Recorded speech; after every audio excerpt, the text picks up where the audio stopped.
مولاي صل وسلم دائما أبدا على حبيبك خير الخلق كلهم. Bismillahirrahmanirrahim. Assalamualaikum warahmatullahi wabarakatuh.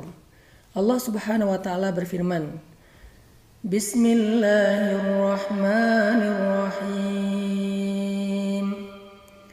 Inna anzalnahu fi laylatil qadr. Wa ma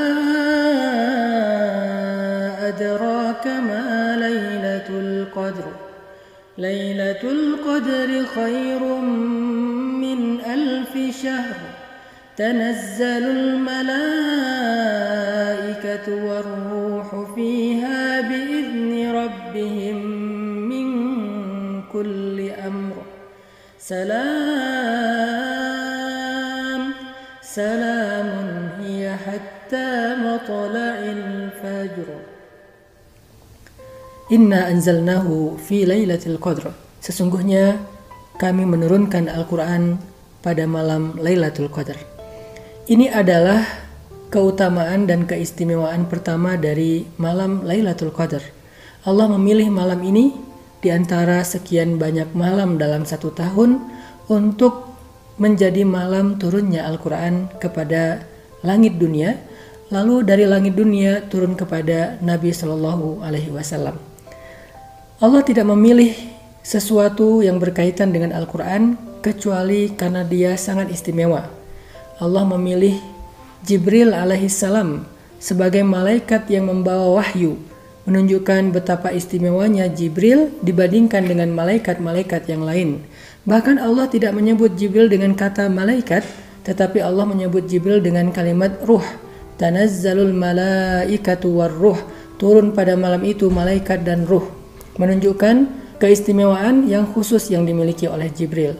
Dan Jibril memiliki tugas utama untuk membawa wahyu kepada Rasulullah SAW.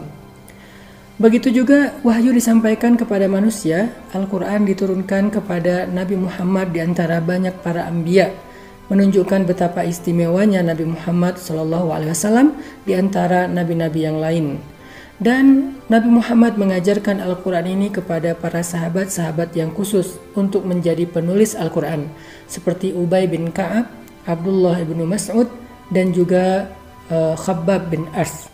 Mereka adalah orang-orang yang sangat istimewa di antara para sahabat, di antara yang sedikit sekali yang mampu menulis dan meriwayatkan Al-Quran. Maka dari itu, kalau Lailatul Qadar Allah pilih menjadi malam untuk menjadi malam turunnya Al-Quran, ini menunjukkan bahwa Lailatul Qadar adalah malam yang paling istimewa di antara malam-malam yang lain. Sebagaimana Jibril lebih istimewa di antara para malaikat, sebagaimana Nabi Muhammad lebih istimewa daripada nabi-nabi yang lain, sebagaimana para sahabat-sahabat yang mulia lebih istimewa di antara orang yang beriman, maka demikianlah istimewanya Lailatul Qadar di antara seluruh waktu. Sehingga siapa yang beribadah pada malam Lailatul Qadar ini, maka kedudukan dia di antara manusia seperti mulianya Jibril, seperti mulianya Nabi Muhammad, seperti mulianya para sahabat di antara yang lain. Allah Subhanahu wa Ta'ala juga menjelaskan tentang fadilah keutamaan lain dari Lailatul Qadar adalah Lailatul Qadri khairum min alfi syahr. Lailatul Qadar itu lebih baik daripada 1000 bulan.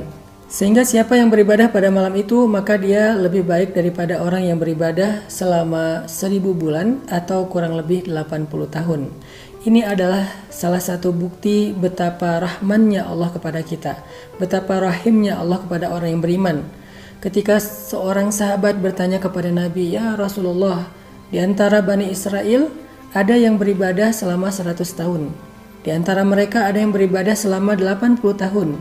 Di antara mereka ada yang beribadah selama 60 tahun. Bagaimana dengan kita ya Rasul?" Sahabat ingin mendahului Bani Israel dalam kebaikan.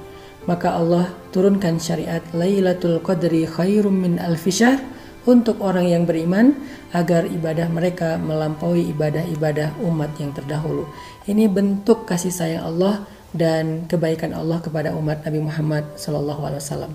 Maka siapa di antara kita yang selama ini melewatkan Lailatul Qadar? Siapa di antara kita yang menganggap Lailatul Qadar sebagai malam biasa sehingga dia habiskan dengan istirahat dan tidur? Harusnya kita mempersiapkan diri untuk Lailatul Qadar. Jangan sampai jika Lailatul Qadar tahun ini adalah Lailatul Qadar terakhir kita kehilangan keistimewaan yang sangat luar biasa ini dari Allah Subhanahu wa taala. Yuk, siapkan diri kita iktikaf di masjid atau tahajud di rumah khusus buat perempuan agar kita bisa memperoleh ibadah seperti orang yang melakukan ibadah lebih daripada 80 tahun. Barakallahu fikum.